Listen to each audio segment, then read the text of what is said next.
Di sini gue akan sharing ke teman-teman semua yang mungkin pelajar, masih 18 tahun, 20 tahun. Gue pengen sharing berdasarkan pengalaman gue. Gimana caranya kalian bisa lebih mudah untuk meraih yang namanya kesuksesan. Sejak kecil gue selalu punya mimpi akan kebebasan ya. Mimpi akan punya uang yang gue gak usah mikirin. Mimpi dimana gue bisa biayain orang tua gue. Mimpi dimana gue gak usah mikir makan apa atau belanja barang apapun. Gue itu selalu dari kecil punya tujuan sangat jelas ya. Apa yang gue mau capai di hidup ini ya. Mungkin kalian kira gila, tapi gue dari umur mungkin 14 tahun, 15 tahun, gue pernah bilang ke mama gue, waktu itu gue gak punya uang sama sekali. Dan keluarga gue tuh keluarga biasa-biasa aja. Gue bilang ke nyokap gue gini, "Mah, suatu saat gue akan punya uang 1 triliun. Gue diketawain sama dia ya. Tapi sekarang dia mungkin sedikit gak ketawa karena dia pikir, oh mungkin aja kecapai, mungkin dalam 10, 15, atau 20 tahun lagi. Di sini gue pengen kasih tahu ke kalian semua, teman-teman yang masih pelajar, yaitu menentukan arah hidup itu sangat penting. Jadi jangan bilang hidup itu mengalir aja. Kita harus tentuin, kita harus lihat visinya seperti apa untuk capai hidup yang kita mau. Karena ibarat punya tujuan hidup itu seperti punya pembimbing ya, kayak guiding star di atas. Kita bisa tahu kira-kira rencana hidup gue itu seperti apa, mau dibawa kemana hidup gue. Ini gue kasih tau kalian ya, ini kenyataan pahitnya. Kalian nggak akan sampai jauh di hidup. Kalian coret aja nama kata-kata sukses ya. Kalau kalian cuma pengen ngerjain apa yang kalian mau ngerjain di hidup kalian. Gue itu sering sharing di video gue ya. Kalau kalian mau jadi sukses, kalian fokus di satu industri itu, kasih 10 tahun, 20 tahun dan kerjain aja industri itu. Tapi ya, ini yang gue paling greget. Pertanyaan yang gue justru dapat apa? Kok tapi gue nggak suka di industri ini, tapi gue nggak suka kerja di industri fashion, tapi gue nggak suka kerja di industri peternakan. Ini pertanyaan gue, hey sadar lu masih miskin, lu nggak punya pilihan ya. Jadi jangan kalian pikir, oh gue mau kerjain apa yang gue suka, industri apa yang gue suka. Semua teman gue ada yang jualan sambal, ada yang jualan baju. Mereka nggak suka jualan sambal setiap hari gitu. Tapi itu yang harus mereka lakukan dan itu tanggung jawab yang mereka lakukan. Jadi kalian yang belum ketemu industri, kalian pilih aja. Ya lu mau jualan BH kayak lu mau jualan celana dalam, pilih aja industri yang kalian mau tekunin. Jadi itu bukan asal suka atau enggak, tinggal terjun aja dan lakuin gitu. Lu kira gue suka gitu jualan pomade, lu kira gue suka jualan sedotan, lu kira gue suka untuk jalan jadi agen properti panas-panas cari listingan setiap pulang sekolah? Jawabannya enggak, gue gak suka. Tapi gue lakukan itu karena tanggung jawab, karena disiplin ya. Gue punya self control bahwa walaupun gue bangun dan gue gak mau kerjain hal ini, gue tetap kerjain hal ini. Gue nggak bangun dengan mikir, oke, hari ini Timothy akan lakuin hal yang gue seneng gitu. Itu adalah pemikiran orang miskin yang paling egois. Gue nggak setiap hari kok bangun pagi, semangat, ayo kita mau ngantor, ayo kita mau syutingin buat kalian di video-video YouTube ini. Enggak, cuman itu yang gue lakukan setiap harinya. Mau gue moodnya lagi jelek hari ini, mau gue moodnya lagi bagus hari ini, gue lakukan hal yang sama persis yang gue lakukan sejak 9 tahun lalu. Ini kalian boleh mau percaya nggak percaya, mau gue liburan, mau gue nggak liburan, mau jam 12 malam, jam 1 pagi. Semua orang yang kerja sama gue tahu, gue nggak pernah skip kerja. Mau gue lagi liburan di Eropa, mau gue lagi liburan di Cina, setiap hari gue ada konten yang gue post, mau di Instagram gue, di Twitter gue, di YouTube gue. Setiap hari ada hal yang gue keluarin, setiap hari ada value yang gue deliver. Gue belum pernah skip masuk kerja, mau Sabtu, Minggu, mau liburan. Dari awal pertama gue kerja umur 15 tahun sampai umur gue di 22 tahun ini, gue gak pernah skip kerja sehari pun. Yang kalian perlu adalah bukan motivasi. Jadi dengar pelajar-pelajar kalian ya, lu gak perlu motivasi, yang lu perlu adalah disiplin. Lu butuh sistem, lu butuh bangun tim yang bisa keep lu accountable atas apa yang lu kerjain. Kalau gue gak kerja, ya karyawan gue gak bisa makan nanti. Kalau gue gak bisa kerja, banyak hal yang accountable di diri gue. Kalau lu hidupnya nggak accountable, kerja lu cuma tidur ya kan, bangun, aduh males, aduh mau bangun pagi aja nggak bisa. Makanya ada pepatah zaman dulu kan, kalau kalian bangunnya nggak pagi-pagi ya, rezekinya dipatok ayam. Ya bener gitu. Orang sukses yang gue ketemu itu tidurnya nggak ada sampai 10 jam bos.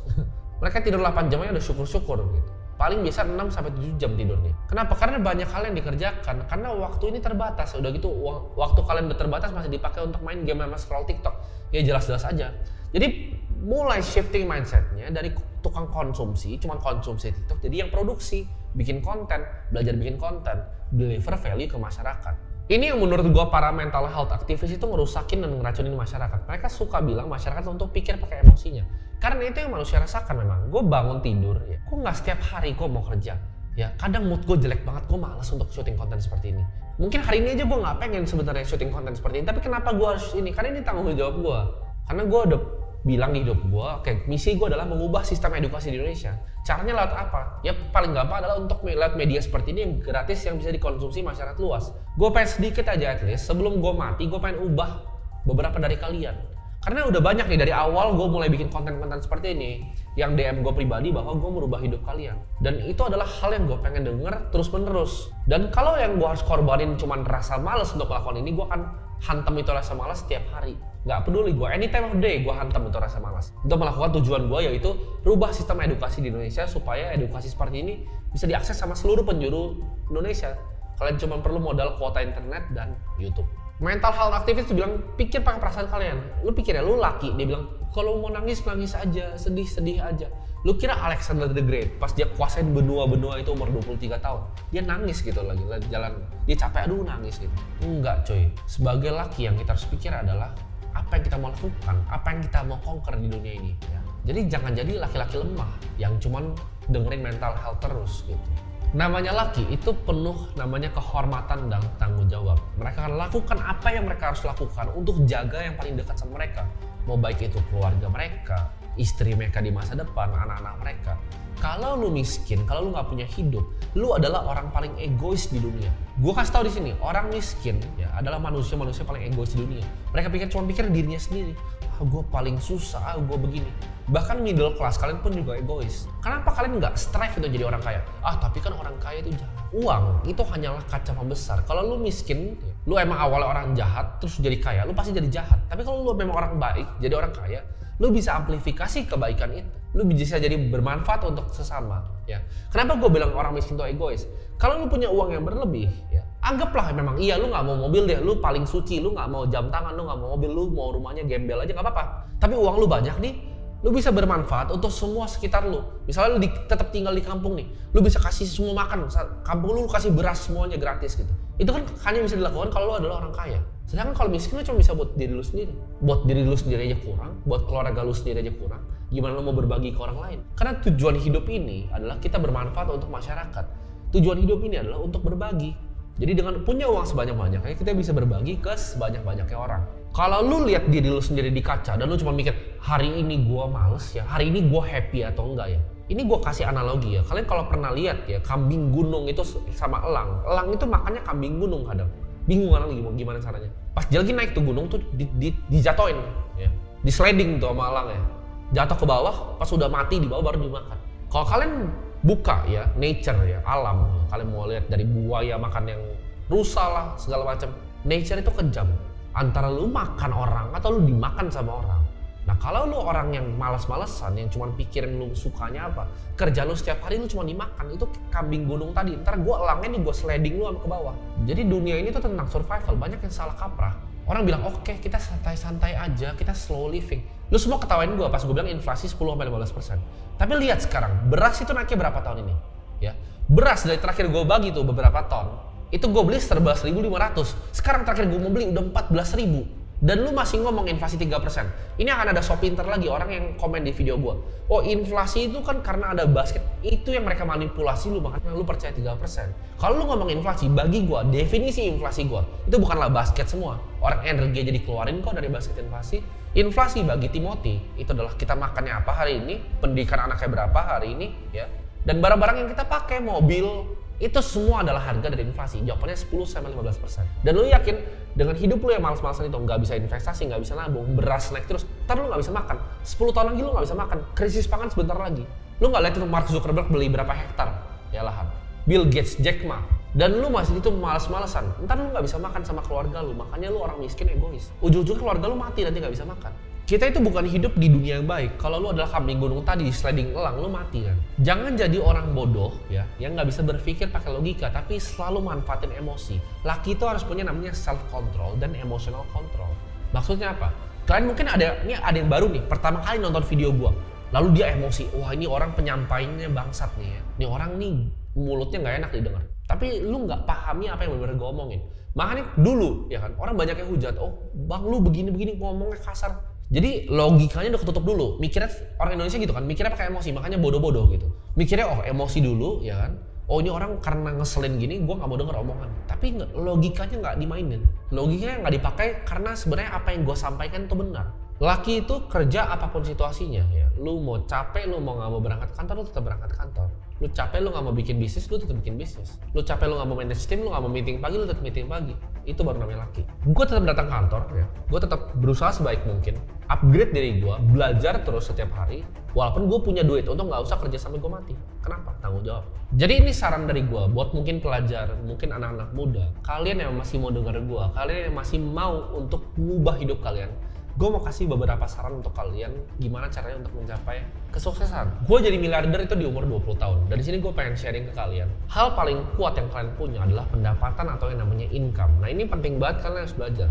Dari income ini ya, kalian jangan buang untuk hal-hal bodoh kayak mobil, jam tangan. Itu hal-hal bodoh ya. Hal-hal bodoh ini cuman boleh dibeli kalau uang kalian udah terlampau jauh di atas harga barang-barangnya. Jadi jangan beli hal-hal bodoh. Jangan lihat orang, wah keren ini. Enggak keren sama sekali. Yang keren adalah kita pakai uangnya untuk putar di bisnis, untuk ekspansi tim. Timnya kita build jadi super tim ya, yang bisa kerja di saat kita udah nggak usah kerja lagi. Udah tahu, udah bisa decision making. Kita invest di punya tim yang lebih baik. Ya. Kita bisa invest di advertising lagi. Kita bisa invest di building produk. Kita punya tim PM yang kuat, engineer yang kuat. Itu fungsi uangnya, itu leverage yang tinggi, bukan beli hal-hal bodoh, barang-barang depresiasi. Boleh ya, ini gue ngomong kayak gini bukan cuma sebagai orang-orang di YouTube yang cuma ngomong kamu jangan beli mobil mewah ya. Itu orang-orang yang ngomong gitu nggak pernah punya mobil mewah. Mobil gue itu supercar ya. Jam gue itu banyak. Tapi ini gue bilang ke kalian, jangan beli hal-hal bodoh di saat kalian masih pelajar.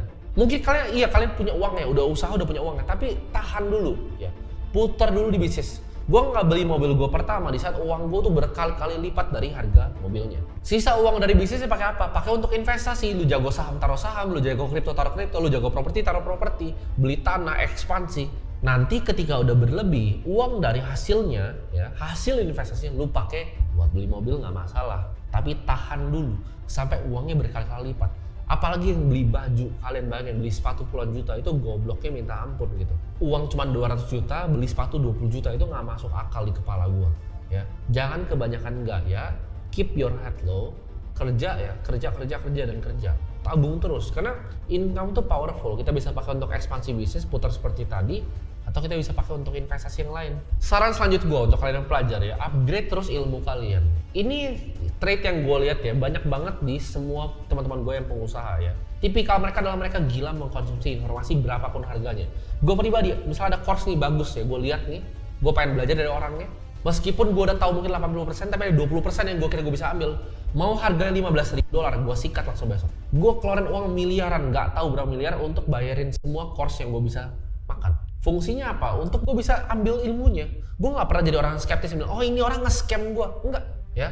Gue ambil semua informasinya, gue telan ke dalam, dan gue praktekin, gitu. Bisa dari course, bisa dari gue traktir orang makan puluhan juta, ya. Banyak caranya untuk dapat akses ke informasi, tapi gue selalu fokus untuk learning. Jadi untuk salah satu teman-teman yang baru mulai, daripada kalian mulai bisnis suatu industri, langsung cari kerjaan aja di industri apapun, ya. Gue saranin perusahaan yang baru-baru mau berkembang, lu bisa belajar banyak dari ownernya, lu ikutin step-step ownernya, sampai lu udah bisa jadi orang kepercayaan, nah lu bisa bagian dari bisnisnya. Itu menurut gue cara yang lebih simpel dibanding lu langsung coba ide mulai bisnis dari nol. Orang yang ngajarin kalian cara berbisnis itu nggak ada ya, kalian cari ya, ini kata-kata dari Naval Ravikant. Nggak ada ya orang yang bisa jual kelas bisnis, itu kelas bisnis itu nggak ada. Kalian carinya yang spesifik, yang benar-benar bisa upgrade skillnya di sini. Upgrade skillnya misalnya di digital marketing, di mana? Bisnis sebagai holistik itu nggak ada. Nggak ada yang bisa ngajarin kalian bisnis secara holistik. Gue kasih tau kalian, kalau kalian nggak mau belajar, kalian nggak mau dengerin orang ya, alasan jadi orang miskin itu sederhana. Mungkin kalian pikir, oh hidup gue paling susah, gue dilahirin miskin, hidup gue kok kayak tai ya. Cuman kalian nggak pernah mikirnya kebalik. Apa yang gue harus lakukan hari ini biar hidup gue nggak kayak tai? Apa itu pembelajaran kerja? Belajar kerja. Itu hidup tuh nggak cuma kerja sekali, kerja sukses, enggak. Lu kerja gagal. Lu kerja ditipu orang. Lu kerja nggak punya surat perizinan, barang lu ditahan satu kontainer. Lu kerja bikin agensi COVID bangkrut. Lu kerja bikin startup, uangnya harus dibalikin. Itu yang gue alamin. Lu bahkan lu kerja baru boom. Terus nyampe bom sini lu bilang anak orang kaya dan oh lu hoki ya gitu kan. Mereka nggak pikirin nih proses kerja ditipu, kerja gagal. Mereka cuma lihat hasil akhirnya. Kalau lu dilahirin misalnya miskin sama orang tua lu miskin juga, itu bukan salah lu. Tapi kalau lu sampai mati miskin, itu 100% adalah salah lu.